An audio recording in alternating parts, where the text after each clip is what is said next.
അബൂ ഉബൈദ മൂന്നാമതും കൊല്ലപ്പെട്ടു. വേണമെങ്കിൽ ഇനിയും കൊല്ലപ്പെടും എന്ന തരത്തിലുള്ള ഒരു സിനിമാ ഡയലോഗിനെ അന്വർത്ഥമാക്കുന്ന രീതിയിലാണ് ഗസയിൽ നിന്ന് ഇപ്പോൾ അബൂ ഉബൈദയുമായിട്ട് ബന്ധപ്പെട്ട വിഷയങ്ങൾ പുറത്തു വന്നുകൊണ്ടിരിക്കുന്നത്. ഹമാസിന്റെ തലമുതിർന്ന നേതാക്കൾ ആരും ഇത് സ്ഥിരീകരിക്കുകയോ ഇത് നിഷേധിക്കുകയോ ചെയ്തിട്ടില്ല. സ്ഥിരീകരണത്തിന് വേണ്ടി അറബ് ലോകങ്ങൾ അടക്കം കാത്തിരിക്കുകയാണ് ഹമാസ് മറുപടി എന്ത് പറയും എന്ന രീതിയിൽ.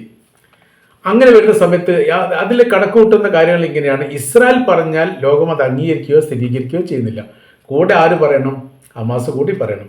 കാര്യം പല ഘട്ടങ്ങളിലും അവർ കൊലപ്പെടുത്തിയിരിക്കുന്ന ആളുകൾ വളരെ സുഖകരമായ രീതിയിൽ ജീവിച്ചു പോരുന്നതും പത്രസമ്മേളനം നടത്തുന്നതും സമൂഹത്തിന് മധ്യേ ഇറങ്ങി പ്രവർത്തിക്കുന്നതും ഇറങ്ങി ജീവിക്കുന്നതുമായിരിക്കുന്ന ഒരുപാട് സംഭവങ്ങൾ ഗസയിൽ നിന്ന് തന്നെ റിപ്പോർട്ട് ചെയ്തിട്ടുണ്ട്. അതുകൊണ്ട് തന്നെ ഇസ്രായേൽ പറഞ്ഞിട്ടാണെങ്കിൽ അങ്ങനെ വിശ്വസിച്ചു കൊള്ളണമെന്നില്ല. മൂന്നാമത്തെ തവണയാണ് യഥാർത്ഥത്തിൽ ഇസ്രായേലിന്റെ ഔദ്യോഗിക പ്രഖ്യാപനത്തിന്റെ അടിസ്ഥാനത്തിൽ ഈ പറയപ്പെട്ട അൽ ഖസാം ബ്രിഗേഡിന്റെ തലവനായിരിക്കുന്ന അബൂ ഉബൈദ കൊല്ലപ്പെടുന്നത്. 2023 ഒക്ടോബർ 7 മുൻപ്, അതായത് ഹമാസ് ഇസ്രായേലിലേക്ക് അതിക്രമിച്ച് കയറി ആളുകളെ കൊണ്ടുപോയി കൊലപ്പെടുത്തുകയും ചെയ്ത അതിനു മുൻപ് അബൂ ഉബൈദ ഇതിനു വേണ്ടി പ്രവർത്തിക്കുന്ന വ്യക്തിയാണ് എന്നുള്ളതും ഞങ്ങളുടെ ലക്ഷ്യത്തിലുള്ള വ്യക്തിയാണ് എന്നതിൽ കൊല്ലപ്പെടൽ അനിവാര്യമാണ് എന്ന് ഇസ്രായേലിന്റെ ഐഡിയ പറയുകയും അതോടൊപ്പം തന്നെ ഇദ്ദേഹം ഒരിക്കൽ കൊല്ലപ്പെട്ടതായിട്ട് പ്രഖ്യാപിക്കുകയും ചെയ്തു. ആ സമയത്ത് ഹമാസ് മൗനം പാലിച്ചു എന്നാണ് റിപ്പോർട്ട്. പിന്നീട് ഏതാനും ആഴ്ചകൾക്ക് ശേഷമാണ് സമാനമായിരിക്കുന്ന ഒരാളെ ഗസയുടെ ഭാഗത്ത് കണ്ടതായിരിക്കുന്ന ഒരു പ്രാദേശിക റിപ്പോർട്ട് പുറത്തു വന്നത്. ഏതാനും ആഴ്ചകൾക്ക് വീണ്ടും കഴിഞ്ഞതിന് ശേഷമാണ് ഇദ്ദേഹം ഞങ്ങളുടെ കൂടെ തന്നെ ഉണ്ട്, കുഴപ്പമൊന്നും ഇല്ല എന്ന ഒരു പ്രതികരണം ഹമാസിന്റെ ഭാഗത്ത് ഉണ്ടായത് എന്ന് ചുരുക്കം. അതിനുശേഷം അതായത് 2004 അൽ ഖസാം ബ്രിഗേഡിന്റെ നേതൃസ്ഥാനത്തേക്ക് ഇദ്ദേഹം എത്തുന്നത്, അബൂ ഉബൈദ എത്തുന്നത്. അപ്പോൾ ഇത് എത്തിയതോട് കൂടിയിട്ട് പിന്നീട് സൈനിക മേഖലയിലൊക്കെ വലിയ രീതിയിലുള്ള മാറ്റങ്ങൾ ഉണ്ടായി. അതുവരെ ഉള്ളതിൽ നിന്ന് വ്യത്യസ്തമായ രീതിയിലാണ് പിന്നീട് ഈ സൈനിക അഭ്യാസങ്ങളും അതുമായി ബന്ധപ്പെട്ട കാര്യങ്ങളും നടന്നത് എന്ന് റിപ്പോർട്ട് പറയുന്നുണ്ട്. ഈ സംഭവത്തിന്, അതായത് ഒക്ടോബർ 7 അക്രമത്തിന് ശേഷം പിന്നീട് ഒരിക്കൽ കൂടി ഇദ്ദേഹം കൊല്ലപ്പെട്ടതായി ഔദ്യോഗികമായിട്ട് തന്നെ പ്രഖ്യാപിച്ചു. അപ്പോഴും ഹമാസ് എന്ത് ചെയ്തു? മൗനം പാലിച്ചു. പ്രത്യേകിച്ച് അതിൻ്റെ പ്രതികരണ കാര്യങ്ങളൊന്നും നടത്തിയിട്ടില്ല. ഏതാനും ആഴ്ചകൾ കഴിഞ്ഞതിന് ശേഷമാണ് ഇദ്ദേഹം ഈ പറയുന്ന പോലെ മറ്റൊരു പരിപാടിയിൽ പങ്കെടുത്ത ചിത്രങ്ങൾ അവിടുത്തെ അറബ് മീഡിയകൾ പുറത്തുവിട്ടത്. അതോടുകൂടിയാണ് ഇദ്ദേഹം മരിച്ചിട്ടില്ല എന്നുള്ളത് സ്ഥിരീകരിക്കപ്പെട്ടത്.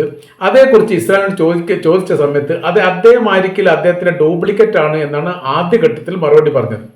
പിന്നീട് ഞങ്ങളത് പരിശോധിക്കാം, എവിടെയാണ് വീഴ്ച പറ്റിയത് എന്നുള്ള ഒരു എക്സ്ക്യൂസ് അവിടെ പറയുകയും ചെയ്തു. അങ്ങനെയാണ് അത് പോയത്. യഥാർത്ഥത്തിൽ ഇപ്പോൾ മൂന്നാമത്തെ പ്രാവശ്യമാണ് ഇപ്പോൾ അബൂ ഉബൈദ കൊലപ്പെടുത്തി എന്ന് പറയുന്നത്.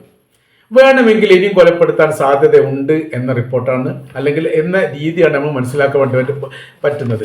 മുമ്പ് ഒരു സിനിമാ ഡയലോഗ് ഉണ്ടായി, കേരളത്തിൽ ഇറങ്ങിയ ഒരു സിനിമാ ഡയലോഗ്.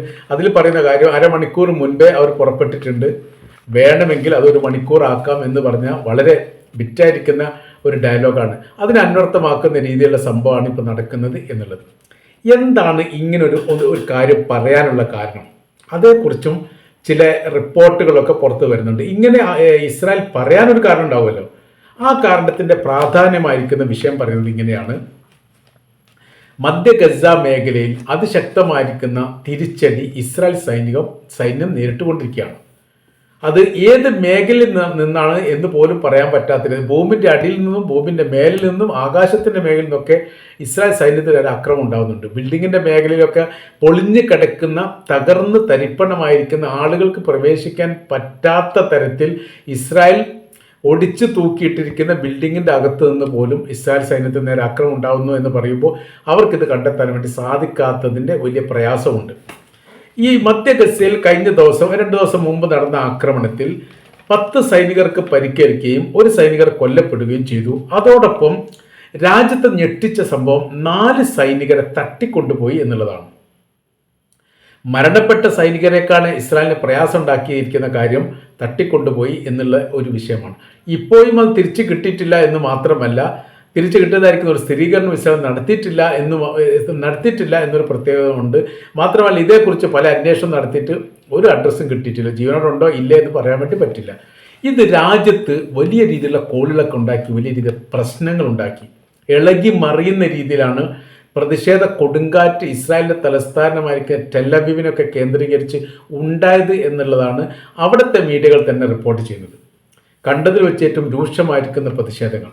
അപ്പോൾ ഒരേ സമയത്ത് അതായത് മധ്യ ഗസയെ അതിജീവിക്കാൻ സാധിക്കില്ലെന്ന് IDF സംഘം ഇസ്രായേലി ഗവൺമെൻറ്റിന് ഔദ്യോഗികമായിട്ട് മുന്നറിയിപ്പ് തന്നെ നൽകിയിട്ടുണ്ട്.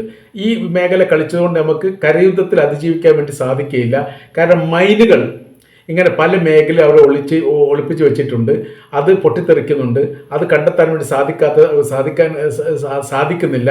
അതോടൊപ്പം തന്നെ ഒളിപ്പോർ യുദ്ധത്തിൻ്റെ രീതി വല്ലാത്ത രീതിയിൽ പ്രയോഗിക്കുന്ന തരത്തിലാണ് പല മേഖല കേന്ദ്രീകരിച്ചുകൊണ്ടും വെടിവെപ്പും ആക്രമണവും ഉണ്ട്. അങ്ങനെ പോകുന്ന അതിൻ്റെ വിശദീകരണ കുറിപ്പുകളെല്ലാം.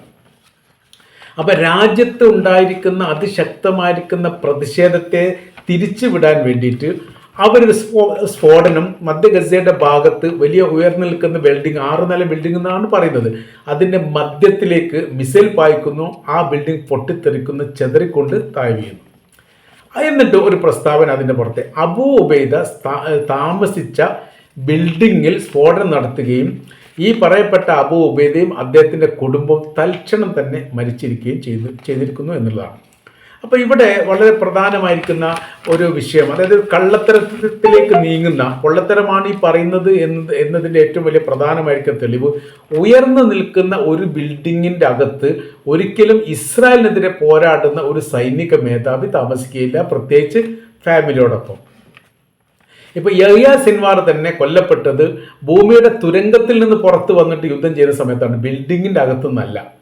അവരൊന്നും താമസ സ്ഥലത്ത് ഭൂമിയുടെ മേലെ ഉയർന്നു നിൽക്കുന്ന ഒരു ബിൽഡിങ്ങിൻ്റെ അകത്ത് താമസിക്കുക എന്ന് പറഞ്ഞാൽ ഇപ്പം തന്നെ അതിരൂക്ഷമായിരിക്കുന്ന യുദ്ധം നടക്കുന്ന സമയവും ഒരുപാട് ഈ ഹമാസിൻ്റെ നേതാക്കന്മാരെ ഇസ്രായേൽ കൊലപ്പെടുത്തിയ ഒരു സമയത്തും വളരെ സന്തോഷത്തോടു കൂടി 6ാമത്തെ നിലയുടെ ബിൽഡിങ്ങിൻ്റെ മേലൊക്കെ സുഖമായിട്ട് താമസിക്കും എന്ന് പറയുന്നത് മണ്ടത്തരമാണ്. അത് അസാധ്യമായിരിക്കുന്ന കാര്യമാണ്. അപ്പോൾ തന്നെ ഇസ്രായേൽ പറയുന്നത് കളവാണ്. പിന്നീട് എന്തിന് ഇസ്രായേൽ ഇത് പറയുന്നു? ഇവിടെ സൈനികർ നഷ്ടപ്പെട്ടിരിക്കുന്നു.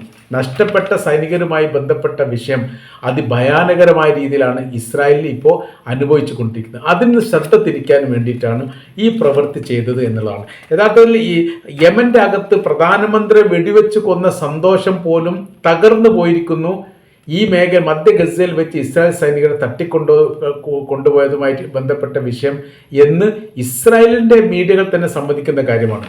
അപ്പോൾ ഇതിൽ നിന്ന് മനസ്സിലാക്കാനുള്ള കാര്യം, സ്ഥിരീകരിക്കാത്ത ഒരു സാഹചര്യം ഉണ്ടാവുന്നിടത്തോളം കാലം ഇത് ഇങ്ങനെ തന്നെ നിൽക്കും. എന്തുകൊണ്ട് ഹമാസ് അത് പറയുന്നില്ല എന്ന് പറയുന്നത്, എത്രത്തോളം ഇസ്രായേൽ ഈ കാര്യവുമായിട്ട് നീങ്ങും എന്ന് ആലോചിച്ചുകൊണ്ടിരിക്കുക, അവരുടെ പ്രവർത്തന കാര്യങ്ങളൊക്കെ നിരീക്ഷിക്കുകയാണ് എന്നാണ് മനസ്സിലാക്കാൻ വേണ്ടി പറ്റുന്നത്. കാരണം ഇതൊരു ചങ്ങല പോലെയാണ് ഹമാസിൻ്റെ സൈനിക ട്രൂപ്പും വിഭാഗവും എന്നാണ് ചില റിപ്പോർട്ടുകളെ കാണാൻ വേണ്ടി സാധിക്കുന്നത്. ഒരു നേതാവ് മരിക്കുന്നതോടുകൂടി അത് അവസാനിക്കുന്നില്ല, തൊട്ടടുത്ത നേതാവ് അതിലേക്ക് കയറി വരുന്നു. അയാൾ മരിക്കുന്ന സമയത്ത് തൊട്ട് പിറകെയുള്ള ആളുകൾ വരുന്നു. ഒരു ചങ്ങലയുടെ നേതൃത്വ നിരയിൽ എങ്ങനെയാണോ അത് സമാനമായിരിക്കുന്ന സ്ഥിതിയാണ് എന്ന് ഈ വിഷയമായിട്ട് ബന്ധപ്പെട്ട് പല മീഡിയകളും, റഷ്യയുടെ മീഡിയകൾ പോലും ഇതേക്കുറിച്ച് അന്വേഷിച്ച് റിപ്പോർട്ട് പുറത്തു വിട്ടിട്ടുണ്ട്. അപ്പോൾ അതുകൊണ്ട് സ്ഥിരീകരണമില്ലാത്ത രീതിയിൽ ഒരിക്കലും ഇതിപ്പോൾ അംഗീകരിക്കാൻ വേണ്ടി സാധിക്കുകയില്ല. ലോകത്തിന് മുഴുവൻ ഈ വിഷയമായിട്ട് ബന്ധപ്പെട്ട് വലിയ ആകാംക്ഷയുണ്ട് എന്നാണ് നമ്മൾക്ക് മനസ്സിലാക്കാൻ വേണ്ടിയിട്ട് സാധിക്കുന്നത്.